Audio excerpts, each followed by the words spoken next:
Assalamualaikum warahmatullahi wabarakatuh. Bismillah, alhamdulillah, wassalatu wassalamu ala rasulillah Muhammad ibn Abdullah wa alihi wa sahbihi amanittaba'ahu huda amma ba'd.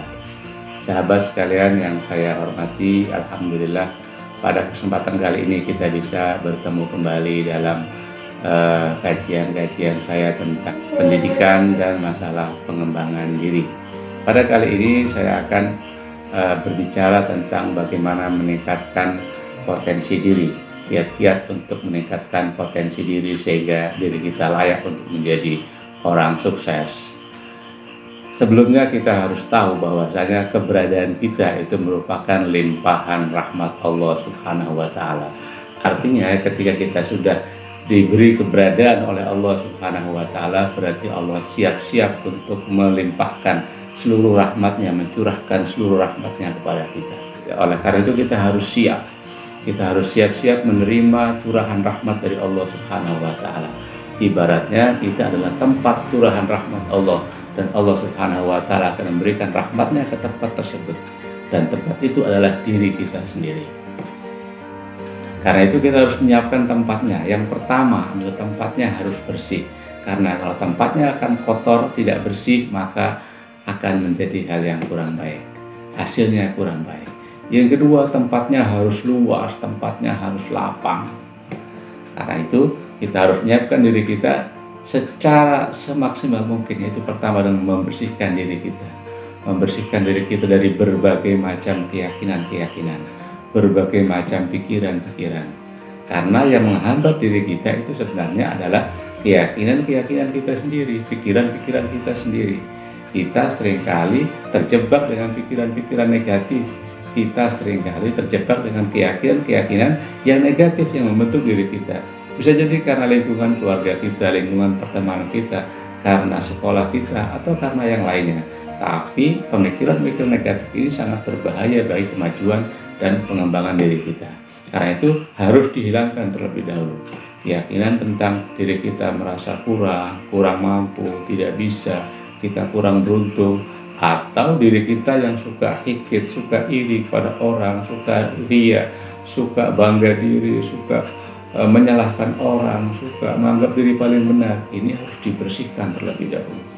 Jadi penyakit-penyakit hati ini harus kita bersihkan. Penyakit-penyakit pemikiran itu juga harus dibersihkan. Penyakit-penyakit keyakinan tentang konsep diri kita sendiri itu harus dibersihkan. Yang kedua adalah kita memperlayak diri kita luaskan diri kita lapangkan hati kita siap untuk menjadi yang lebih besar, untuk mendapatkan rahmat dan limpahan dari Allah Subhanahu wa Ta'ala yang lebih besar. Makanya kita akan menjadi sebagai seorang rahmatan lil alamin. Dalam konteks kita sebagaimana Rasul Shallallahu alaihi wasallam, visi dan misinya adalah menjadi rahmat bagi alam semesta, maka kita juga menjadi rahmat bagi alam semesta, memberikan kebermanfaatan kepada alam semesta. Tentunya dalam konteks kita mungkin rahmat bagi lingkungan sekitar kita, keluarga kita, anak-anak kita, atau lebih besar lagi rahmat bagi alam semesta, bagi dunia, bagi Indonesia dan lain sebagainya. Artinya kita harus punya visi besar, dan untuk itu kita harus melapangkan, membesarkan diri kita sebesar-besarnya, sehingga curahan rahmat Allah akan datang kepada kita. Karena Allah Subhanahu wa Ta'ala sebagaimana dalam hadis qudsinya bersabda, ana inda dzanni abdi bi, aku tergantung sangkaan hambaku kepadaku. Artinya kalau kita memberikan sangkaan baik kepada Allah Subhanahu wa Ta'ala, maka Allah akan menghadirkan apa yang kita sangkakan tersebut. Kalau kita meyakini bahwa kita memiliki potensi dan kita bisa untuk menjadi seorang presiden, seorang dokter, seorang yang ahli pendidikan dan lain sebagainya, itu Allah akan menakdirkan sesuai dengan yang kita impikan, sesuai dengan yang kita yakini, sesuai dengan yang kita harapkan. Nah, untuk itu di sini perlu untuk meningkatkan potensi diri kita, untuk meningkatkan kemampuan kita untuk menggapai kesuksesan kita. Maka saya mencatat ada 5 hal yang harus kita lakukan. Yang pertama adalah kita harus memiliki visi yang besar tadi. Sebagaimana Rasulullah arsalnaka ila rahmatan lil alamin, maka kita juga harus memiliki visi yang besar, minimal kebermanfaat bagi orang lain. khairun nas anfa'uhum linnas. Sebaik-baik manusia adalah yang paling bermanfaat bagi manusia yang lainnya. Yang kedua adalah misi kita. Misi kita apa? Misi kita umpamanya untuk memberikan pelayanan pendidikan, untuk memberikan pelayanan kesehatan pada orang lain, untuk bermanfaat dalam hal keamanan, dalam hal pendidikan, dalam hal ekonomi. Ini kita harus jelaskan sejauh mana. Dalam hal pendidikan, pokoknya kita ingin menjadi seperti apa, kita ingin melaksanakan, memberikan kemanfaatan di bidang pendidikan seperti apa. Dalam hal ekonomi, kita ingin seperti apa, menjadi seorang miliarder, menjadi seorang pengusaha, atau menjadi apa, itu harus kita tetapkan. Jadi tentukan misi kamu hidup di dunia ini, karena tidak mungkin Allah Subhanahu wa Ta'ala menciptakan kita sebagai produk gagal. Pasti ada tujuannya, pasti ada misinya. Nah, misinya tentunya sesuai dengan kepribadian kita, sesuai dengan potensi diri kita.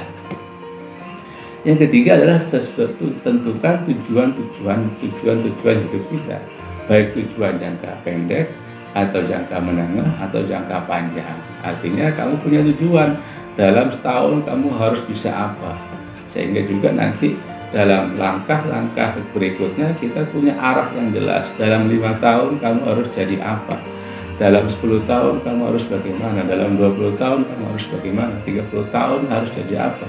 Ini harus kita tentukan, harus jadi seorang guru, jadi seorang dokter, jadi seorang pengacara, jadi seorang insinyur, jadi seorang pengusaha umpamanya. Ini harus kita tentukan dengan sejelas-jelasnya, sehingga kita punya arah dalam bekerja, dalam melangkah, dalam beraktivitas setiap harinya.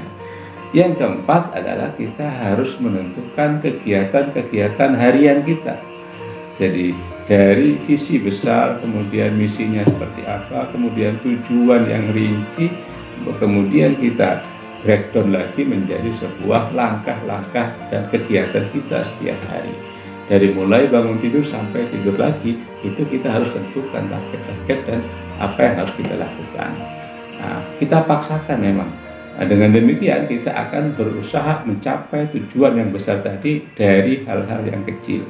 Kalau ini kita lakukan, maka ini insya Allah akan menjadi sebuah kebiasaan. Kalau sudah menjadi kebiasaan, maka akan menjadi sebuah karakter. Kalau sudah menjadi karakter, insya Allah kita lebih cepat untuk mendapatkan kesuksesan yang kita impikan, yang kita harapkan. Dan yang kelima adalah langkah terakhir, itu kita harus melaksanakan apa yang sudah kita tentukan, apa yang sudah kita tulis, apa yang kita sudah impikan, itu harus kita capai, harus kita laksanakan sedikit demi sedikit, dengan penuh kesabaran, dengan penuh kegigihan, dengan penuh disiplin, dan dengan istiqomah. Ibaratnya harus dengan sabar dan disiplin penuh. Istilahnya sadis, sabar dan disiplin. Jadi harus tekun memang, sesuai dengan apa yang kita janjikan. Kadang memang kita seringkali mengingkari apa yang sudah kita janjikan terhadap diri kita sendiri. Tetapi kalau kita bisa betul-betul menepati janji kita dengan diri kita, mengerjakan sesuai dengan yang kita tentukan setiap hari, maka itu adalah sumber kesuksesan. Saya yakin Anda akan cepat sukses dengan seperti ini. Tentunya dengan sabar, dengan ulet, dengan tekun, dengan istiqomah dan disiplin. Itu yang harus kita lakukan dalam menggapai tujuan-tujuan kita, kesuksesan kita. Dengan demikian insya Allah kita akan menjadi apa yang kita impikan. Ingat bahwa Allah Subhanahu wa Ta'ala akan mempermudah semua yang kita upayakan, karena kita yakin bahwa Allah Subhanahu wa Ta'ala juga akan membantu kita dalam usaha-usaha kita. Allah akan memberikan jalan yang terbaik bagi kita jika kita sungguh-sungguh serius berjalan di atasnya. Bagaimana dalam sebuah firman Allah Subhanahu wa Ta'ala yang berbunyi, walladzina jahadu fina lanahdiyannahum subulana. Orang-orang yang berjalan, berjihad, berusaha semaksimal mungkin di jalan kami, maka kata Allah, kami akan memberikan hidayah, petunjuk terhadap jalan-jalan kami. Demikian mungkin yang dapat saya sampaikan pada kali ini dalam rangka untuk mencapai kesuksesan kita ada 5 kiat untuk mendapatkan kesuksesan kita. Yang pertama adalah tentukan visi, tentukan misi, tentukan tujuan, tentukan langkah-langkah, dan laksanakan. Jangan ditunda-tunda, laksanakan sekarang ini juga, saat ini juga, mulai hari ini juga, dengan penuh disiplin dan sabar, konsisten dan istiqomah. Sekian, wassalamualaikum warahmatullahi wabarakatuh.